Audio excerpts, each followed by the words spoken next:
우연한 실수로 발견한 위대한 발명품 파보. 여러분 혹 세렌디피티라는 말을 아시나요? 꽤 흥행에 성공했던 영화 세렌디피티의 한 장면입니다. 저도 예전에 아주 재미있게 2번이나 본 영화인데요. 달콤한 뉴욕의 크리스마스 이브.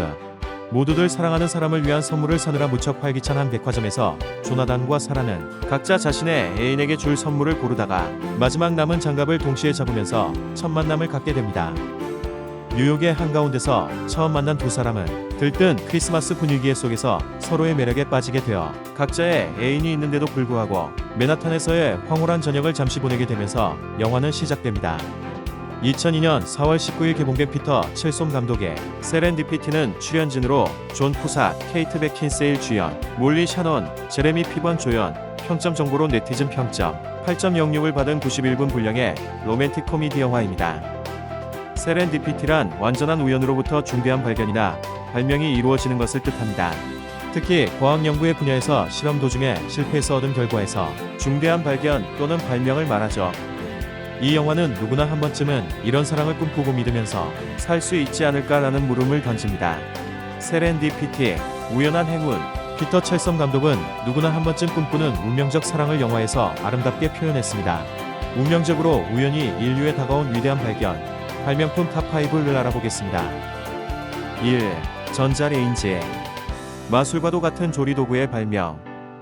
이처럼 마술과도 같은 조리도구를 발명한 사람은 누구일까?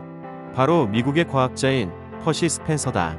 1946년 미국 보스턴에 위치한 스타라는 이름의 음식점은 아침부터 사람들로 붐볐다. 붐빈 이유는 딱 하나. 음식점 사장이 불꽃이 없는 조리기구를 사용하여 이전에는 볼 수 없었던 색다른 요리를 제공하겠다고 밝혔기 때문이다. 드디어 음식이 나오자 손님들은 웅성거렸다. 불을 사용하지 않았는데도 음식들은 모락모락 힘을 내며 제법 먹음직스럽게 보였다. 사장은 맛있는 냄새가 나는 음식을 일일이 손님들의 코에 갖다 대며 마술이 아니라 과학으로 이 음식을 만들었습니다. 그 정체는 바로 마이크로파입니다라고 말했다. 이 이야기는 지금껏 전해지고 있는 전자레인지 발명과 관련된 일화로서 전자레인지로 조리를 하여 음식을 판매했다는 최초의 기록이기도 하다. 심한 가난 때문에 불우한 어린 시절을 보내야 했던 스펜서는 25세가 되었을 때 그의 인생을 바꿔버린 회사와 운명과도 같은 조우를 한다. 당시 레이더 장비를 개발하던 회사인 레이시언사의 보조 연구원으로 취직하게 된 것. 입사 후 얼마 지나지 않아서 책임 연구원으로 승진할 만큼 능력을 인정받은 스펜서는 어느 날 마이크로파를 발생시키는 데 쓰이는 원통형 관인 마그네트론 연구에 몰두하다가 예상 밖의 일을 경험한다. 작동 중이었던 마그네트론 옆에 잠시 휴식을 취했는데 간식으로 먹으려고 주머니에 넣어두었던 초콜릿바가 녹아버린 것을 보게 되었다. 주위를 아무리 살펴보아도 사탕을 녹일 만큼 뜨거운 열은 찾을 수 없었기에 그는 이것이 마그네트론과 연관이 있지 않을까 하는 생각에 다른 음식 재료를 가져와 실험을 해보았다. 첫 번째는 팝콘에 쓰일 옥수수를 이용하였는데 마그네트론 출력을 높이자 팝콘이 되어버렸다. 두 번째로 쓰인 달걀을 이용했더니 달걀이 터져버렸다.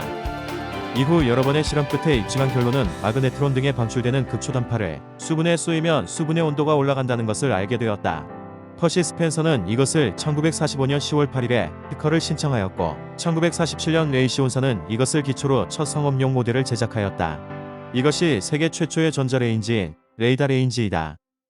처음 출시된 제품은 높이 167cm의 무게가 340kg으로서 지금의 제품들과 비교하면 엄청나게 컸다. 하지만 무엇보다 냉동된 식품을 빨리 녹일 수 있다는 장점 때문에 당시에도 레스토랑과 항공사 등을 중심으로 전자레인지는 날개 돋친 듯 팔려나갔다. 그 뒤 1952년부터는 가정용으로도 생산되었고 1970년 이후에는 어느 집에나 하나씩 있는 필수품이 되었다. 2. 페니실린. 페니실린이 없었다면 현재 인구수가 절반 이하일 거라고도 말하는 이들이 많습니다. 페니실린은 어떻게 개발된 것일까? 최근 80년간 세계를 바꾼 사건은 무엇이 있을까? 영국 문화원이 전 세계 1만 명에게 이 질문을 던졌더니 페니실린 대량 생산이 WWW에 이어 2위로 꼽혔다. PC 보급, 원폭 투하, 소련 붕괴보다도 앞선 순위다. 인류가 세균의 존재를 알아차린 건 얼마 되지 않았다. 프랑스의 미생물학자 루이 파스테르는 1855년 포도주가 자꾸 상하는 원인을 찾아달라는 양조업자들의 부탁을 받고 연구하던 중 세균의 존재를 처음으로 확인했다. 이를 계기로 세균이 질병을 일으킨다는 사실도 밝혀냈다. 세균이라는 원인을 찾아냈으니 이제 항생제를 개발하는 일이 숙제로 남았다. 우연히 날아든 행운의 푸른 곰팡이. 플레밍의 페니실린 발견은 잘 알려진 것처럼 순전히 우연이었다. 1929년 스코틀랜드 출신 영국 세균학자 플레밍은 영국 세인트 메리 병원에서 곰팡이를 배양해 멸균 능력을 지닌 물질을 분리하는 연구를 진행하고 있었다.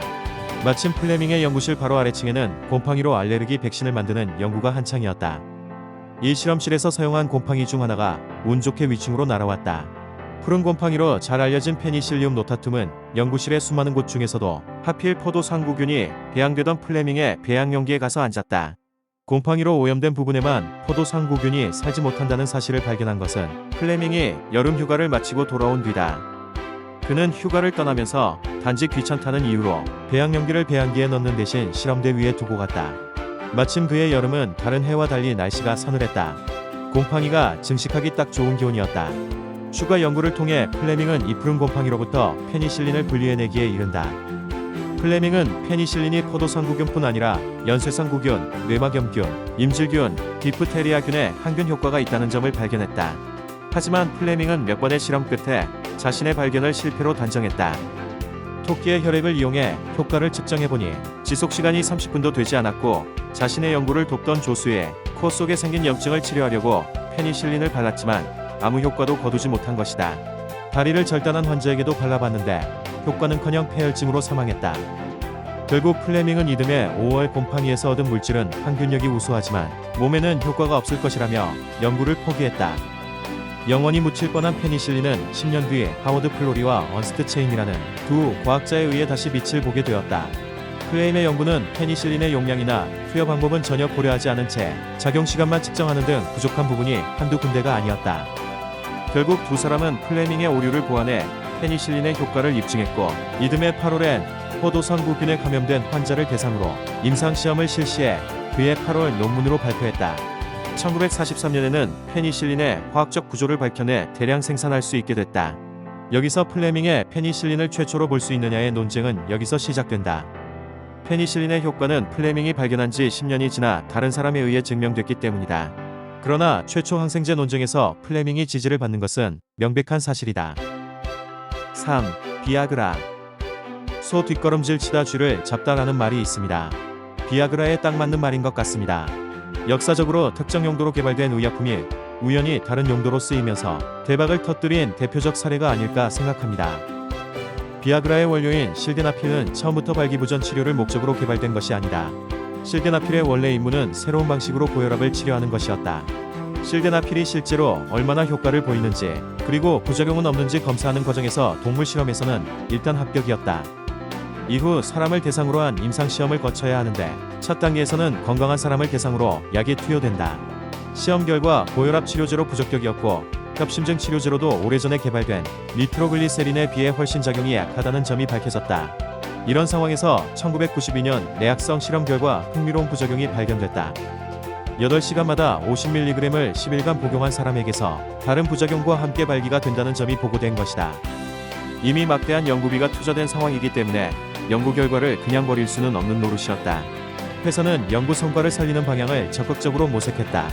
이에 화이자사는 연구 방향을 발기부전에 맞추기 시작했다. 1994년 5월 화이자사는 발기부전증 환자 12명을 대상으로 하루에 한 차례 실데나필을 투여한 결과 10명에게서 효과가 나타난다는 점을 발견했다. 이 소식은 비뇨기학회에 전해졌고 의사들의 반응은 긍정적이었다.